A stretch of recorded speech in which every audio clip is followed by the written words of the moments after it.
الحمدللہ رب العالمین والصلاة والسلام علی سید الانبیاء والمرسلین اما بعد فاعوذ باللہ من الشیطان الرجیم بسم اللہ الرحمن الرحیم۔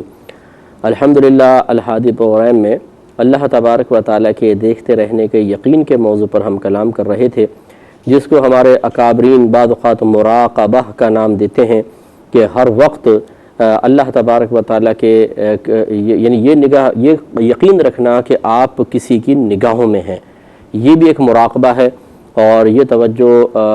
اللہ کی طرف مسلسل رکھنا اکابرین کا طریقہ رہا ہے، اور قرآن و حدیث ہمیں اس کی طرف صراحتاً بھی مائل کر رہے ہیں اور اشارتاً بھی بے شمار حدیثوں میں اس پر کلام کیا گیا ہے۔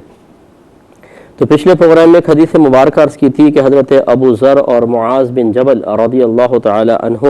عنہما سے روایت ہے کہ نبی کریم صلی اللہ علیہ وسلم نے فرمایا کہ تم جہاں بھی ہو اللہ تبارک و تعالیٰ کے عذاب سے ڈرتے رہو۔ تو اللہ تعالیٰ سے ڈرنے کا مطلب وہی ہے کہ اللہ کے عذاب سے ڈرتے رہو، اسی لیے میں نے ترجمہ ویسے ہی بنایا۔ تو اللہ تعالیٰ کے عذاب سے ڈرتے رہنے کا مطلب یہی ہے کہ خود اللہ سے ڈرنا، اور اللہ سے ڈرے گا وہی کہ جو ہر وقت پھر اللہ تعالیٰ کی طرف متوجہ بھی رہے گا۔ تو توجہ الی اللہ یہ انتہائی ضروری ہے۔ ہم مصیبتوں میں یا کوئی سخت آزمائش آتی ہے تو اللہ کو خوب یاد کرتے ہیں، اور اس کے بعد جب اللہ تعالیٰ ہمیں ایک نارمل کنڈیشن میں لے آتا ہے یا پھر ہمیں ایک خوشی والی، مسرت والی،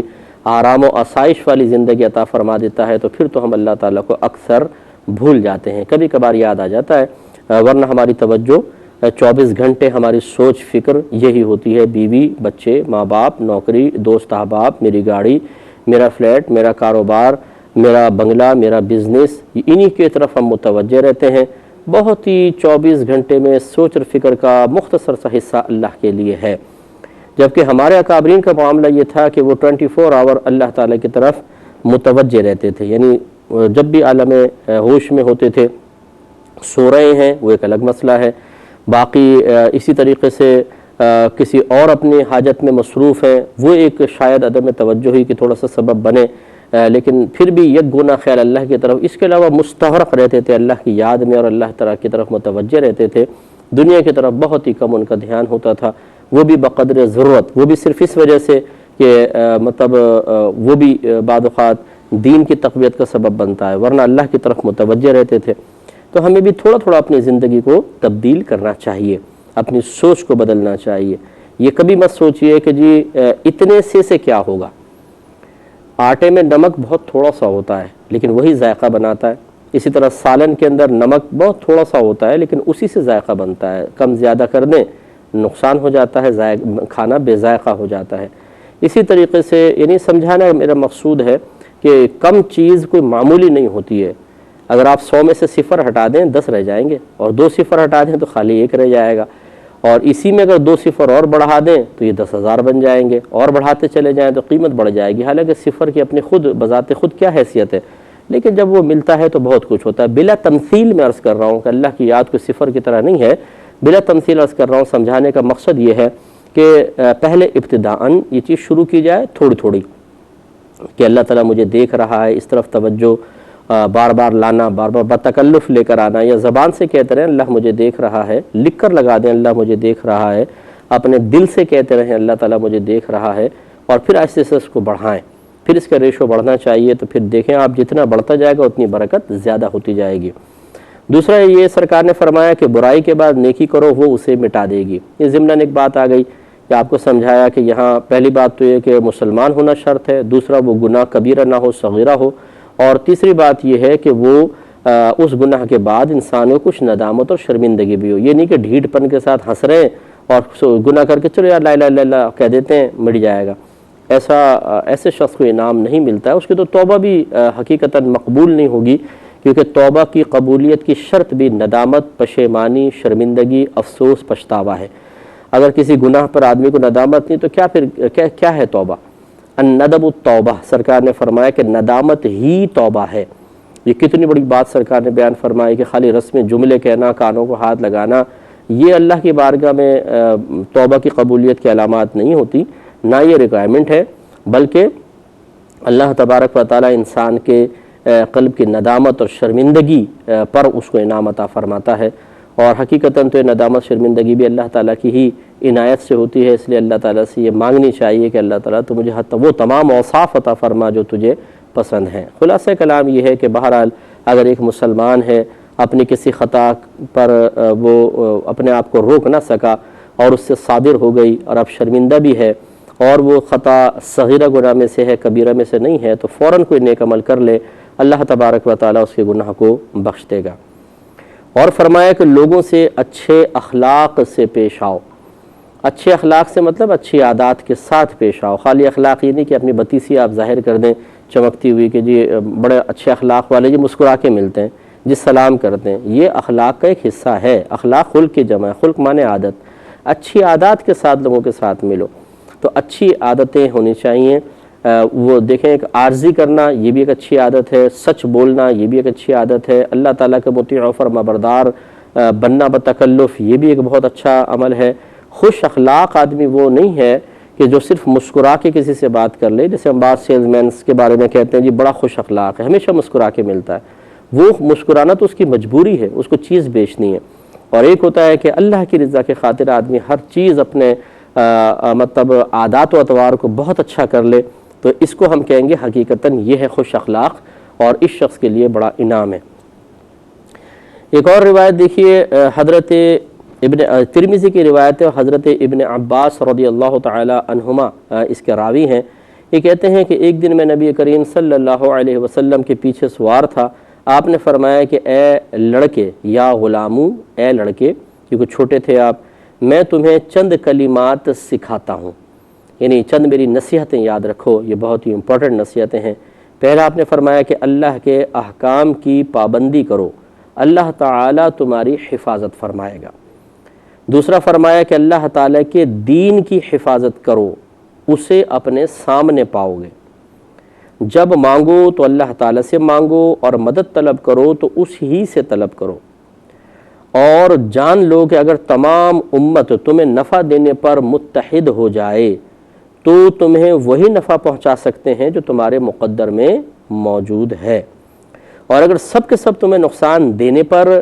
اجتماع کر لیں، اتفاق کر لیں، ایکا کر لیں، تو اسی قدر نقصان پہنچا سکتے ہیں جو اللہ تعالیٰ نے تیرے لیے لکھ دیا ہے۔ پھر فرمایا قلمیں اٹھا دی گئیں اور صحیفے خشک ہو گئے۔ یہ بھی دیکھیں کہ نفیس حدیث ہے، مراقبہ سکھاتی ہے ہمیں۔ اس کا ایک حصہ جو بہت ہی امپورٹنٹ ہے کہ اگر مطلب سرکار فرماتے ہیں اگر ساری دنیا تجھے نقصان پہنچانے پر مجتمع ہو جائے اتنا ہی نقصان پہنچا سکتی ہے جتنا اللہ نے تیری قسمت میں لکھ دیا۔ تو اس کا مطلب یہ ہوا کہ جب کوئی دشمن وغیرہ پیدا ہو جاتے ہیں،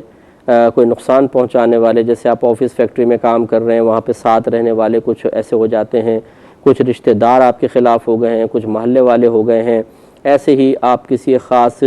شعبے سے وابستہ ہیں، مثلا آپ صحافی ہیں، آپ جج ہیں، آپ وکیل ہیں، آپ کوئی عالم دین ہیں، اور آپ ہی کے شعبے کے کچھ لوگ ہوتے ہیں ہم عصر جو آپ کی شہرت سے، آپ کی دیانت داری سے، آپ کے اچھے اوصاف سے آپ سے جیلس ہو جاتے ہیں،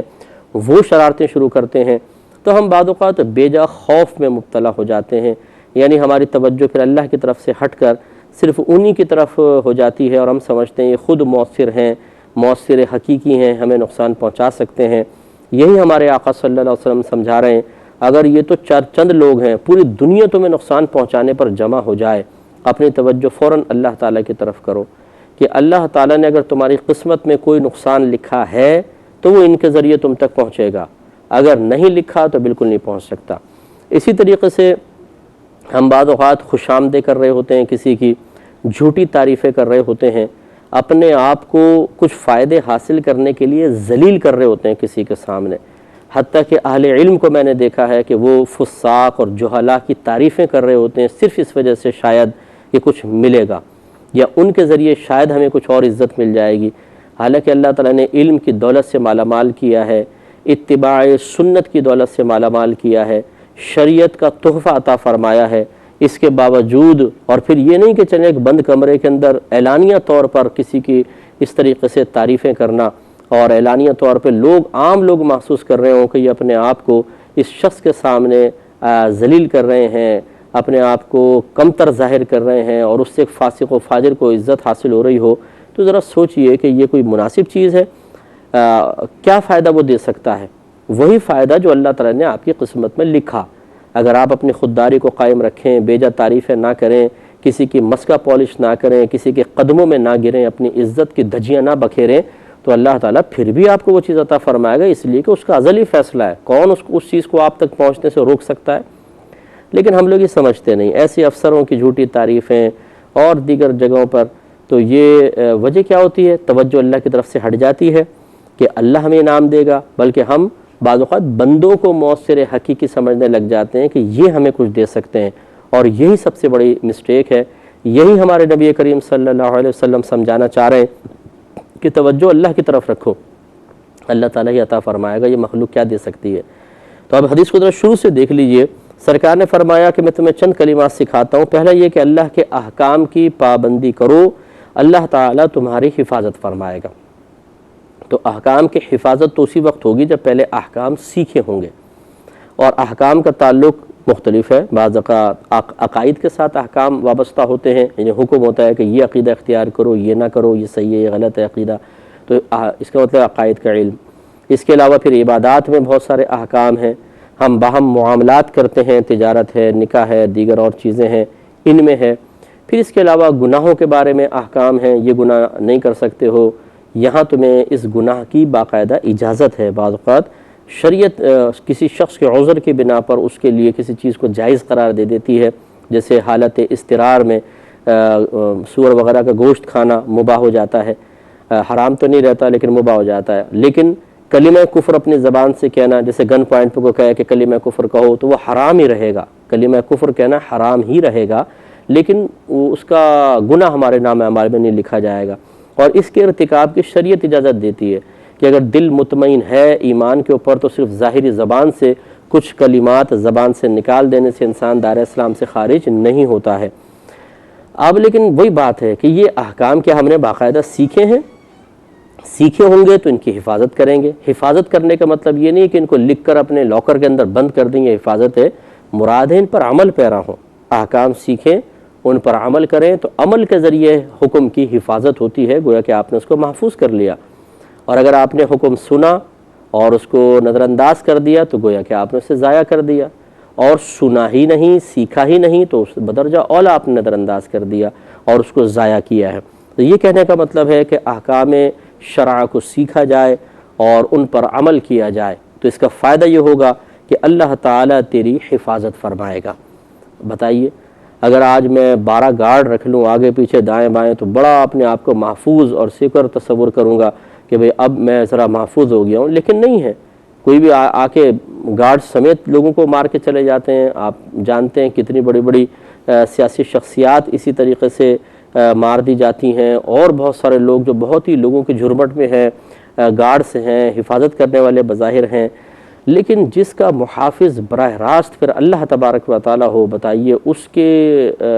حفاظت کا انتظام تو کتنا سالڈ ہوگا، اور کون ہے کہ جو اس حفاظت کے حصار کو توڑ سکے؟ اور اس کے لیے بہترین طریقہ ہے اللہ تعالیٰ کے احکام کی پابندی کرنا،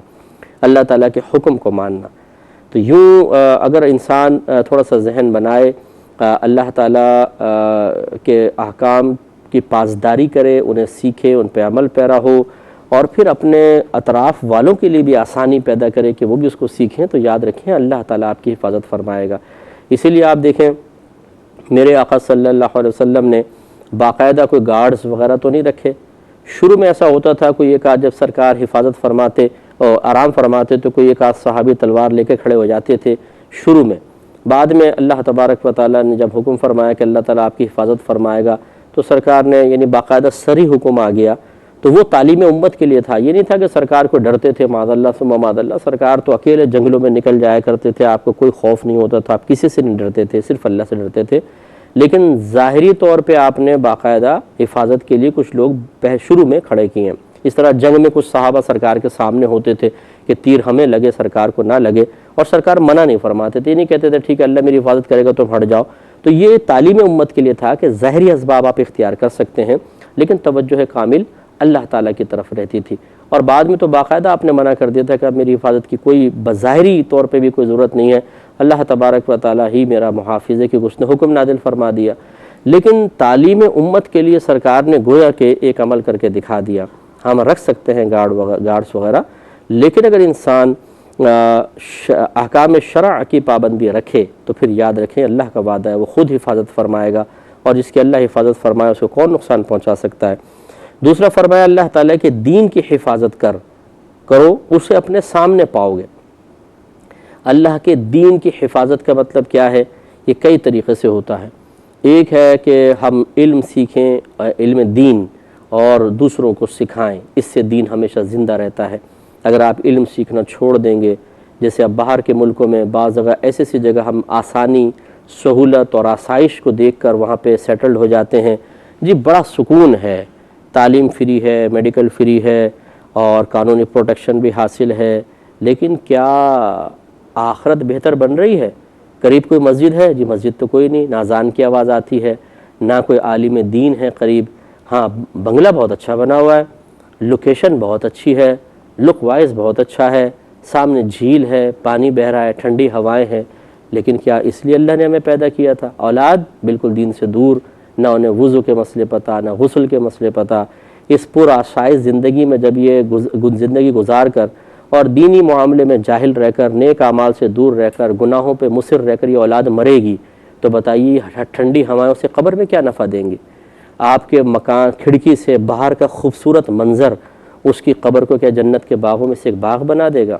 تو کتنے ایسے ہیں جنہوں نے صرف ان آسائشوں پہ نگاہ رکھ کر اپنے بچوں کو اور زیادہ مسلم کمیونٹی سے دور کر کے وہاں پہ اپنی جگہ بنائی، اپنے گھر بنائے، بس وہاں کی لوکیشن دیکھ کر، اور بچے دین سے دور ہو گئے، بالکل شتر بے مہار.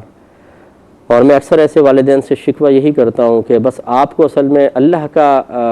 کامل بندہ نہیں چاہیے، اپنا فرما بردار چاہیے. اولاد چاہے گناہ کبیرہ کرے، آپ کے سامنے نہ بولے،